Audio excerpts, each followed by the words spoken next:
علامہ اقبال سیدہ طیبہ طاہرہ حضرت فاطمۃ الزہرا رضی اللہ تعالی عنہا کی بارگاہ میں خراج عقیدت پیش کرتے ہیں۔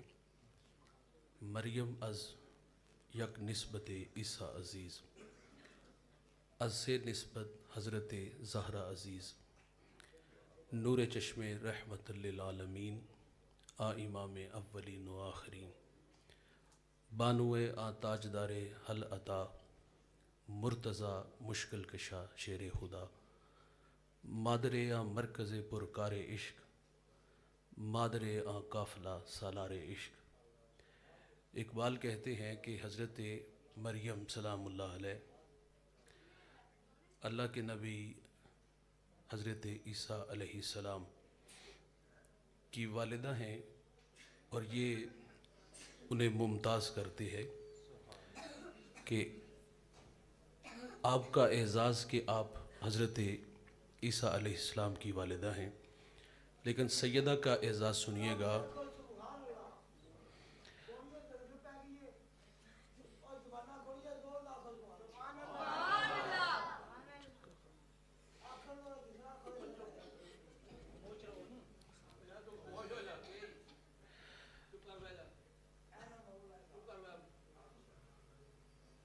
اچھا جی، سنیے گا۔ تو اقبال کہتے ہیں کہ حضرت فاطمۃ الزہرا رضی اللہ تعالی عنہا کا جو اعزاز ہے، آپ کے کا شرف جو ہے وہ ایک نہیں تین شرف ہیں۔ ایک تو وہ امام الانبیاء کی بیٹی ہیں، حل عطا کی زوجہ ہیں، اور دشت نینوا کو میدان کربلا بنانے والے حسین ابن علی کی ماں لگتی ہیں۔ تھوڑی سی آواز کم کریں بیٹا، اس کی تھوڑی سی آواز کم کر دو۔ تو سیدہ فاطمہ رضی اللہ تعالی عنہا 20 جمادی الثانی کو مکہ المکرمہ میں آپ پیدا ہوئیں۔ حضور نے گود میں لیا، پیشانی سے بوسہ لیا، اور سیدہ خدیجہ رضی اللہ تعالی عنہا کو مخاطب ہو کے ارشاد فرمایا کہ میری بیٹی فاطمہ دنیا کی بزرگ عورتوں میں سے ایک عورت ہے۔ سیدہ فاطمہ رضی اللہ تعالی عنہا سے حضور کا جو محبت کا رشتہ تھا وہ بڑا والہانہ تھا۔ حضور اپنی بیٹی کو جگر کا ٹکڑا کہتے تھے۔ بیٹی ملنے آتی ہے تو حضور اٹھ کے بیٹی کا استقبال کرتے ہیں۔ فَأَجْلَسَهَا فِي مَجْلَسِهِ، جس جگہ خود بیٹھتے ہیں وہاں سیدہ فاطمہ رضی اللہ تعالی عنہا کو بٹھاتے ہیں۔ اور اللہ کے رسول صلی اللہ علیہ وسلم سفر پہ تشریف لے جاتے ہیں تو سب سے آخر پر فاطمۃ الزہرا کو ملتے ہیں، اور جب سفر سے واپس تشریف لاتے ہیں تو سب سے پہلے فاطمۃ الزہرا کو ملتے ہیں۔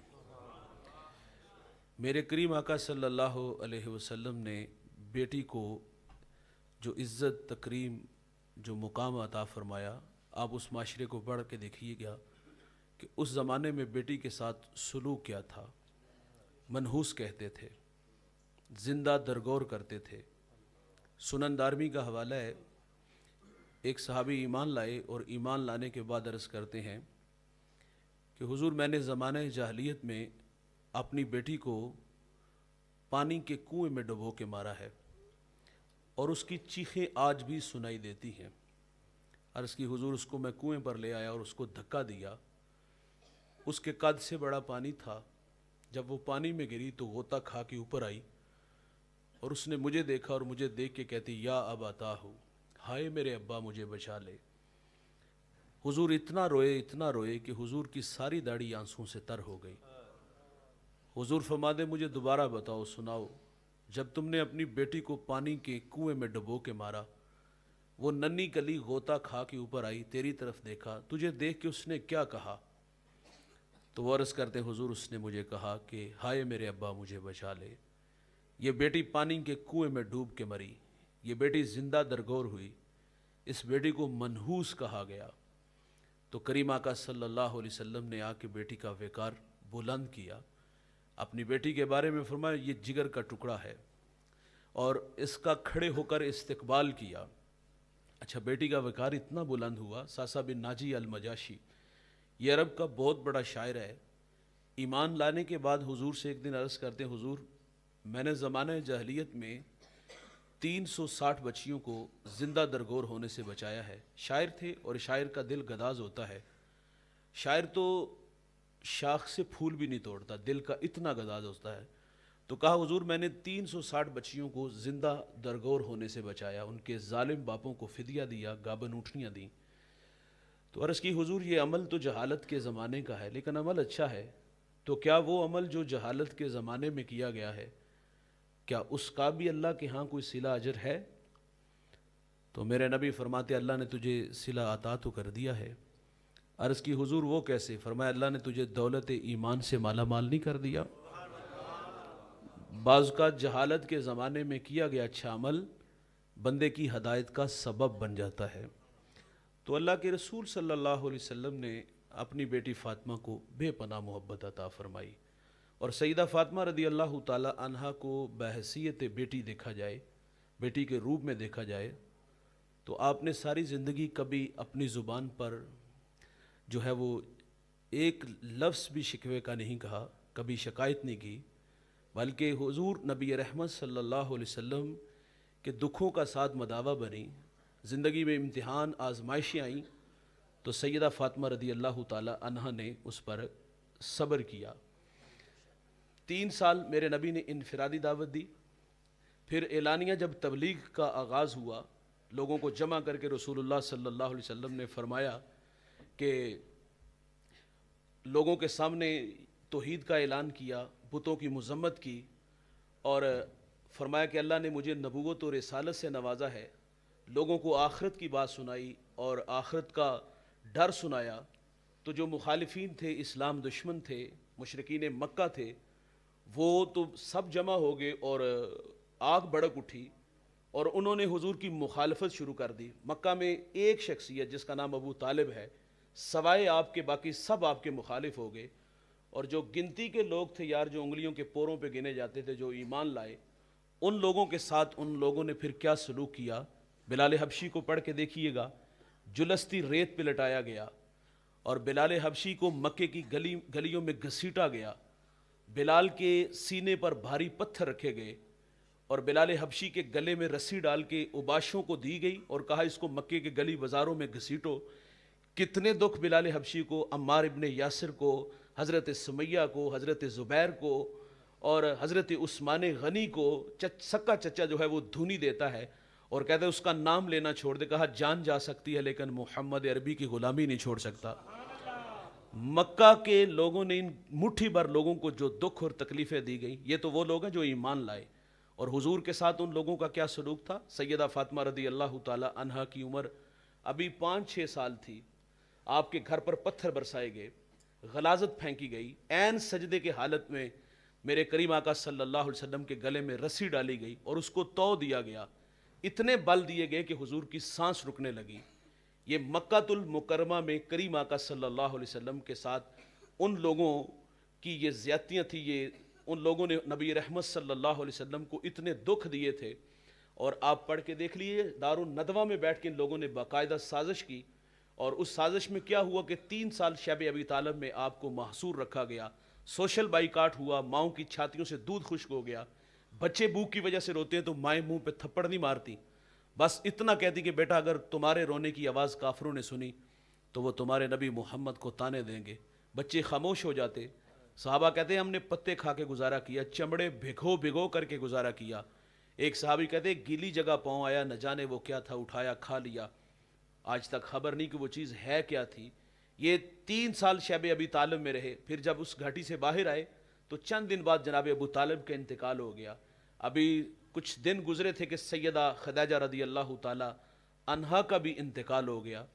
اس سال کا نام میرے دوست عام الحزن تھا، وہ غم کا سال تھا. اور سیدہ فاطمہ رضی اللہ تعالی عنہا کی عمر ابھی 9-10 سال ہے یار. حضور پر غلاظت پھینکی گئی. سیدہ اپنے والد گرامی کے جو ہے وہ جسم سے وہ اس کو اتارتی ہیں، ساتھ سر کو دھوتی ہیں اور ساتھ روتی بھی ہیں. یہ مکہ المکرمہ میں سیدہ فاطمہ اپنے والد گرامی، اگر پتھر لگتے ہیں تو جس چٹائی پہ سیدہ سجدے کر دی تھی اس کی راکھ جو ہے وہ اس کو جلا کے راکھ میرے کریم آقا صلی اللہ علیہ وسلم کے زخموں پہ لگاتی ہے. دکھ آئے تو دکھوں کے ساتھ سیدہ فاطمہ کھڑی ہیں. اور یار اگر کوئی آزمائش بھوک کی آئی تو سیدہ فاطمہ رضی اللہ تعالی عنہا نے کبھی بھی اپنے والد گرامی سے بھوک کی شکایت نہیں کی. امام منذری الترغیب والترہیب میں لکھتے ہیں کہ اللہ کے رسول صلی اللہ علیہ وسلم گھر سے باہر نکلے تو سر راہ شیخین سے ملاقات ہوئی, تو آگے بڑھے تو حضرت ابو ایوب انصاری رضی اللہ تعالیٰ عنہ سے ملاقات ہوئی. انہوں نے عرض کی کہ حضور آپ میرے مہمان نہیں بن جاتے؟ حضور فرماتے جیسے آپ کی مرضی. چڑھ گیا امروز شاہ شاہاں مہمان شدست و مارا, جبریل با ملائک درباں شدست و مارا. کہتے آج شاہوں کا شاہ میرے گھر کا مہمان بنا اور نوریوں کا سردار جبریل میرے گھر کا پہرا دے رہا ہے. حضور تشریف فرما ہوئے, حضور کے چہرے پر آثار نکاحت جب حضرت ابو ایوب انصاری نے دیکھے تو جلدی سے باغ سے کھجوریں توڑ لائے, حضور کی خدمت میں پیش کیے اور اپنی بیوی کو کہا جلدی سے کھانا بناؤ. بکری ذبح کی گئی, کھانا لایا گیا, دسترخوان پہ سجایا گیا. جب دسترخوان پہ انواع و اقسام کے کھانے آئے تو میرے کریم آقا صلی اللہ علیہ وسلم نے ایک روٹی اور اس پر کچھ بوٹیاں رکھیں اور خادم کو تھماتے ہوئے فرمائے میرے گھر چلے جاؤ, کتنے دن ہو گئے میری بیٹی فاطمہ نے کچھ بھی نہیں کھایا. مالک کونین ہیں گو پاس کچھ رکھتے نہیں, دو جہاں کی نعمتیں ہیں ان کے خالی ہاتھ میں. یہ امام کی بیٹی ہے بھائی, دکھ آئے تو تکلیفیں آئی تو آپ نے صبر کیا, بحیثیت بیٹی دیکھا جائے تو آپ نے صبر کیا, اور آنے والی ہر آزمائش پہ آپ اپنے والد گرامی کے ساتھ کھڑی ہیں.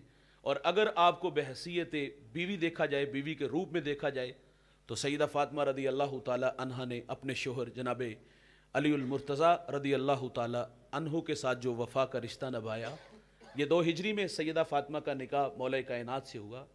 نکاح کی پیشکش تو سیدنا صدیق اکبر نے بھی اور حضرت عمر فاروق نے بھی عرض کیا حضور سے, لیکن حضور خاموش رہے. لیکن جب حضرت علی المرتضیٰ حاضر ہوئے نا, عبد الرحمن بن عوف نے ترغیب دلائی کہ آپ حضور سے عرض کریں. مولا کائنات آئے تو حضور نے خود ہی ارشاد فرمایا کیا میری بیٹی فاطمہ سے نکاح کی خواہش رکھتے ہو؟ عرض کی جی حضور. تو حضور نے فرمایا انشاءاللہ. یہ فقط ایک لفظ بولا, علی باہر آئے اور حضور نبی رحمت صلی اللہ علیہ وسلم گھر تشریف لائے اور اپنی بیٹی فاطمہ سے فرمایا بیٹی اگر آپ کو ہو تو آپ کا نکاح مولا کائنات سے کر دیا جائے. یہاں رکوں گا ایک لمحے کے لیے اور آپ کی توجہ چاہوں گا. کریم آقا صلی اللہ علیہ وسلم اپنی بیٹی کے لیے جس شخصیت کا انتخاب کرنا ہے وہ کون ہے جس کے بارے میں رسول اللہ فرماتے جس کا میں مولا اس کا علی مولا, جس کے چہرے کو دیکھنا عبادت, جس کے ذکر کو کرنا عبادت, جن راہوں سے علی گزرے ان راہوں کو دیکھنا بھی عبادت ہے. سیرت صورت کے اعتبار سے کتنا بڑا نام ہے. اور میرے بھائی جب نکاح کی تقریب جب نکاح کا معاملہ آیا تو حضور نے خود سے فیصلہ نہیں کیا بلکہ اپنی بیٹی سے پوچھا کہ بیٹے اگر آپ کہو تو آپ کا نکاح علی سے کر دیا جائے. تو سیدہ نے اجازت دی تو پھر حضرت علی سے آپ کا نکاح کر دیا گیا. میں معذرت سے کہوں گا اگر میں سمجھتا ہوں ہم اپنی اولاد پہ بڑے احسان کرتے ہیں, اچھا کھانا, اچھی تعلیم, اچھی رہائش, دنیا کی ہر نعمت ان کے قدموں میں لا کے رکھ دیتے ہیں. پردیس کے دھکے بھی اس اولاد کے لیے کھاتے ہیں. 18 گھنٹے ہم فیکٹریوں میں بھی کام کرتے ہیں. ایک خواب ہوتا ہے کہ ہمارے بچے آنے والے کل میں بڑے انسان بنے. میں کہتا ہوں جہاں اتنے احسان اپنے بچوں پہ کیے ہیں تو یہ احسان بھی اپنے بچوں پہ ضرور کیجئے گا, اور یہ اختیار ہے جو اپنے بچوں کو ضرور دیجئے گا. یہ ایک مشورہ ہے جو امانت ہے آپ کے پاس, اپنے بچوں سے ضرور کیجئے گا. یہاں ہم غیرت کا معاملہ بنا, ہم بیٹی سے پوچھیں بھائی جان زندگی تو اس نے گزارنی, ہم نے تو نہیں گزارنی. جس نے زندگی گزارنی اس سے مشورہ ہی نہیں کیا, اس سے نہیں کہا کہ یہ فلاں جو ہے وہ اس کے اندر خوبیاں ہیں, اگر اس سے نکاح کر دیا جائے تو یہ اعتراض تو نہیں. وہاں غیرت کا معاملہ ہے. اور بھائی جب ایک مووی والا آ کے ہمارے گھر میں ہماری بیٹی کو خود کہتے چہرہ اوپر کرو, نیچے کرو, دائیں دیکھو, بائیں دیکھو, اسمائل دو, اس وقت غیرت کہاں گئی؟ جب تھالیوں میں بچیاں پھول لے کے باراتیوں پہ پھینکتی ہیں اور وہ شہوانی نظروں سے ہماری بہن بیٹیوں کو دیکھتے ہیں, اس وقت ہمیں غیرت کیوں نہ آئی؟ زندگی کا اتنا اہم فیصلہ اور جس کا اختیار بیٹی اور بیٹے کے پاس ہونا چاہیے تھا, وہاں ہم نے غیرت کا معاملہ بنا لیا. اچھا ایک اور چیز بھی ہے, ہم بچپن میں نشان لگا لیتے یہ میری بیٹی ہے, یہ میرا بیٹا ہے, اور جب وہ بالغ ہوئے تو ایک نکمہ نکل آیا. سود کا دھندا کرنے لگ گیا، چونک شباروں میں کھڑے ہو کر آتی جاتی شریف زادیوں کو تنگ کرنے لگا، اور دوسری طرف سیرت کے اعتبار سے، علم کے اعتبار سے بیٹی کے پاس، یا وہ بیٹا ہے یا بیٹی ہے، بہت ساری خوبیاں، تو جوڑ تو بنتا نہیں، لیکن یہاں ہم کہتے ہیں میں دودھ معاف نہیں کراں گی، میرا مریا ہوئے ہویا منہ آ کے ویکھیں گا یا ویکھیں گی. اور بہت ساری بیٹیاں گھروں میں اس لیے بھی بوڑھی ہو گئیں کہ مرضی تیری نہیں چلے گی، مرضی ہماری چلے گی، چاہے زندگی یہاں بڑھاپا ہی کیوں نہ تمہیں گزارنا پڑے. اور پھر ہم یہ بھی کہتے ہیں کہ ایک ہماری مرضی کی اور دوسری اپنی مرضی کی کر لینا. میں پرانو زبان دیتی ہے، یہ ساری باتیں ہم سنتے ہیں، میرا ایک ایک کی تویر میں پرانو نہیں چھڑ سکتی. بھائی اولاد کی زندگی برباد ہو رہی ہے، وہ فیصلہ جو اولاد کو کرنا تھا، مشورہ اولاد سے کرنا تھا، وہاں ہم نے مشورہ ہی نہیں کیا، وہاں غیرت کا معاملہ بنا لیا. دیکھیے صاحب، یہ مائک ہے نا، مجھے پسند نہیں، تو ہم اس کو بدل سکتے ہیں. یہ کرسی ہمیں اچھی نہیں لگتی، حاج صاحب سے گزارش کریں گے حاج صاحب آئندہ درس قرآن میں کسی اور کرسی کا انتخاب کریں. کچھ چیزیں بدلی جا سکتی ہیں، لیکن سر یہ شادی، یہ ایسا تو نہیں کہ آج مجھے پسند نہیں ہے تو اس کو اٹھا کے باہر پھینک دیں گے، اس کے ساتھ زندگی گزارنی ہے. ہمارا بہت سارا وقت گھر میں گزرتا ہے یا کاروبار میں گزرتا ہے. ایک بندہ سارا دن کا تھکا ہارا گھر آئے اور گھر میں اس کے پاس ہے جس سے مزاج ہی نہیں ملتا، طبیعت ہی نہیں ملتا، دل کا میلان ہی نہیں ہے، تو بتاؤ زندگی کتنی عذاب بنے گی. تو اس لیے معذرت سے یہ اختیار بھی اپنے بچوں کو ضرور دو کہ بیٹا آپ نے نکاح کرنا ہے تو یہ فلاں فلاں خوبیوں سے متصف بیٹی ہے، بیٹا ہے، آپ کا کر دیا جائے، تو اس میں حرج کیا ہے. حضور بیٹی سے پوچھتے ہیں کہ بیٹے آپ کا نکاح علی سے کر دیا جائے، تو آپ نے کہا ٹھیک ہے بابا جان، تو پھر حضرت علی سے آپ کا نکاح ہوا.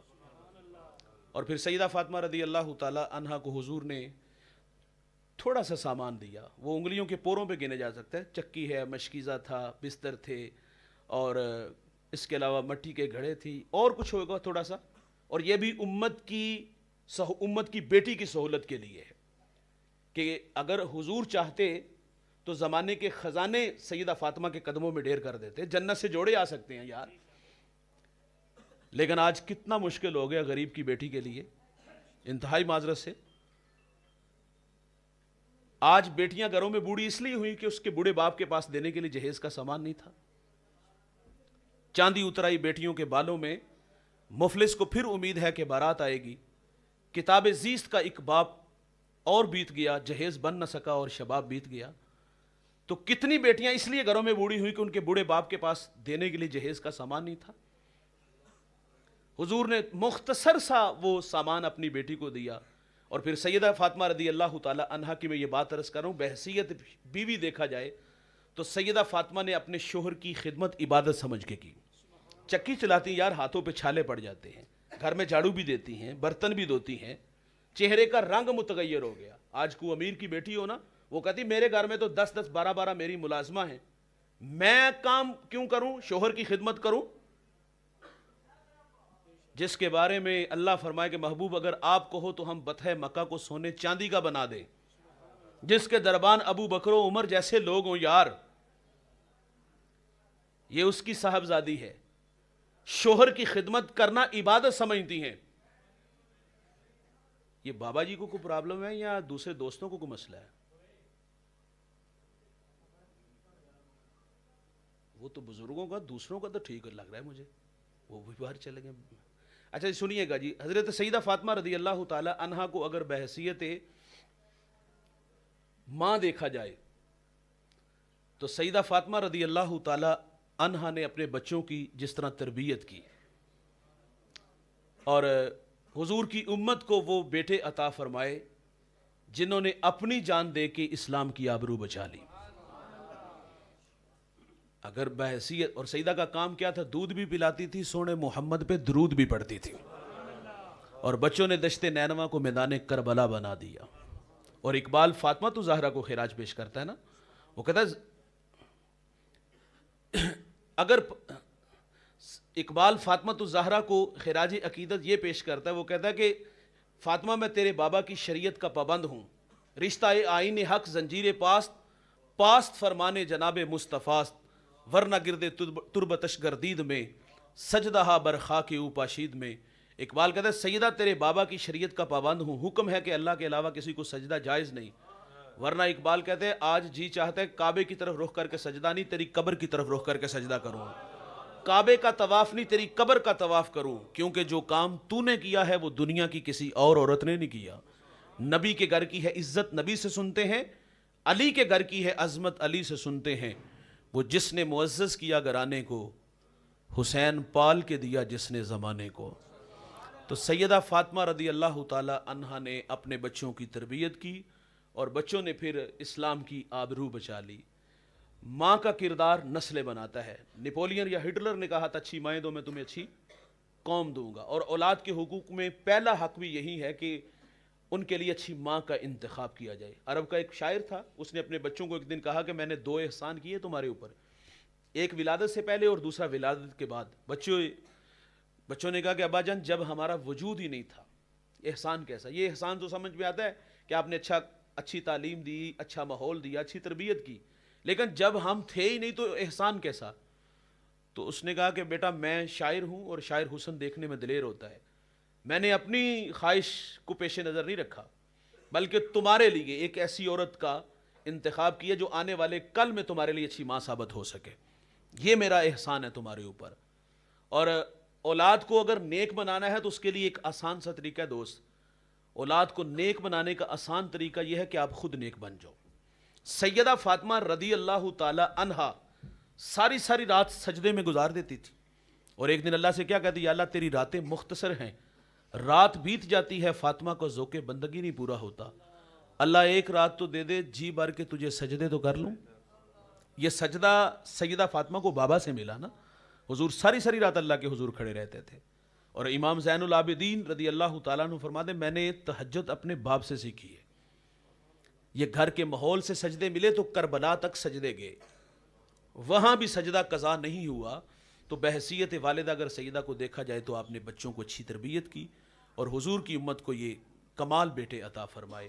اور آخر پہ سیدہ فاطمہ رضی اللہ تعالی عنہا کا پردہ, اس پہ 1-2 بات اور پھر گفتگو سمیٹ لیتے ہیں. اللہ کے رسول صلی اللہ علیہ وسلم اصحاب کے جرمٹ میں ہے اور ارشاد فرمایا کہ صحابہ یہ بتاؤ کہ عورت کے لیے سب سے بہترین چیز کون سی ہے؟ سب خاموش رہے. حضرت علی اٹھے اور گھر آئے اور سیدہ سے پوچھا کہ حضور نے یہ سوال کیا ہے کہ عورت کے لیے سب سے بہترین چیز, تو آپ فرماتی ہیں کہ عورت کے لیے بہترین چیز یہ ہے کہ نہ وہ کسی مرد کو دیکھے نہ کوئی مرد اس کو دیکھے, یعنی نہ اس کی کسی غیر محرم پہ نظر پڑے اور نہ ہی کوئی غیر محرم اسے دیکھے. تو مولا کائنات نے آ کے حضور سے عرض کیا تو حضور مسکرا پڑے, فرمایا یہ تو میری بیٹی فاطمہ کی بات لگتی ہے. عبداللہ ابن مکتوم نابینے تھے, حضور کی خدمت میں حاضر ہوئے. حضرت میمونہ اور حضرت ام سلمہ یہ دونوں حضور کے پاس کھڑی. حضور فرماتے ان سے پردہ کرو. عرض کی حضور وہ تو نابینے ہیں. فرمایا وہ نابینے آپ تو دیکھ رہی ہو. سیدہ فاطمہ رضی اللہ تعالی عنہا کا جب وقت وصال آیا نا تو آپ پریشان تھی. حضور کی ظاہری حیات کے بعد سیدہ فاطمہ 6 ماہ حیات رہی اور اپنے بابا کی جدائی میں تڑپتی رہی. چہرے پر لبوں پر کبھی بھی مسکراہٹ نہیں آئی. حضرت اسماء بنت امیس رضی اللہ تعالی عنہا آپ کی خدمت میں حاضر ہوئی تو آنکھوں میں آنسو دیکھے کہا فاطمہ خیریت؟ تو آپ فرماتی کہ مجھے یہ خوف ہر وقت رہتا ہے کہ جب میں اس دنیا سے چلی جاؤں گی تو ظاہر ہے جب پھٹے پہ ڈالا جاتا ہے اس پر چادر رکھی جاتی ہے, اگر کوئی فربہ ہے تو پھر بھی پتہ چل جاتا ہے کہ اس کے جسم کی حائط کیسی ہے, اور اگر کوئی فربہ نہیں ہے تو پھر بھی پتہ چل جاتا ہے. تو انسانی ڈھانچے کا پتہ چل جائے گا جب میری جو ہے وہ میت کو اٹھایا جائے گا. مجھے یہ فکر کھائے جا رہی ہے کیونکہ سیدہ کے سر کے بال کو تو کبھی سورج نے بھی نہیں دیکھا تھا اور سیدہ اس بات پہ پریشان تھی. تو اسماء بنت امیس ان کا نکاح پہلے جعفر طیار سے ہوا تھا. مولا کائنات کے یہ حقیقی بھائی ہیں. جنگ موتا کے مقام پر ان کی شہادت ہوئی تھی اور پھر اس کے بعد آپ کا نکاح سیدنا صدیق اکبر سے ہو گیا. جب سیدنا صدیق اکبر کا وصال ہوا تو آپ کا نکاح مولا کائنات سے ہو گیا. اسماء بنت امیس نے کہا کہ جب میں حبشہ کی طرف ہجرت کر کے گئی تو وہاں میں نے دیکھا تھا کہ وہاں کسی عورت کا جب جنازہ اٹھتا تھا تو وہ چارپائی کے چاروں کونوں پر چاروں پایوں پر وہ لکڑیاں نصب کرتے اور وہ کمان کی شکل بناتے اور اس کے اوپر کپڑا ڈال دیتے تھے تو وہ ڈولی نما بن جاتی تھی، تو اس میں کہا وہ بے پردگی نہیں ہوتی تھی۔ تو سیدہ فاطمہ اس دن اتنی خوش ہوئی جس دن حضرت اسما نے یہ بتایا نا کہ میں نے اس طرح کی شکل کی ڈولی دیکھی ہے، تو فرماتی حضور کے وصال کے بعد میں نے پہلی دفعہ فاطمہ کو اتنا خوش دیکھا تھا، اور پھر آپ نے وعدہ لیا کہ میرے جنازے کو آپ تیار کرو گے۔ یار حضور ایک دن گھر تشریف لائے تو سیدہ سے فرمایا سیدہ عید کا چاند دیکھا؟ عرض کیا حضور نہیں دیکھا۔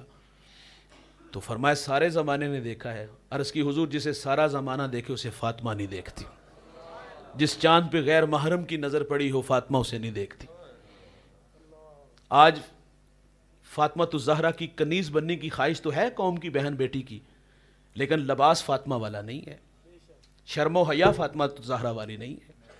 حضور نے فرمایا تھا آخری زمانے میں عورت لباس میں برہنہ ہوگی، اور آج دیکھ لیں عورت کے جسم پر جو لباس ہے وہ بھی واجبی سا ہے، لباس میں ہی برہنہ ہے۔ نام تو فاطمہ کے بھائی، لیکن فاطمہ الزہرا کی سیرت کوئی نہیں آج قوم کی بہن بیٹی کے پاس۔ تو اس پہ اور بھی بہت ساری باتیں ہو سکتی ہیں۔ آپ عشاء سے اس وقت تک تشریف فرما ہے، اللہ آپ سب کا آنا تشریف لانا قبول فرمائے، اللہ تعالیٰ مجھے آپ کو عمل کے جذبوں سے مالا مال فرمائے۔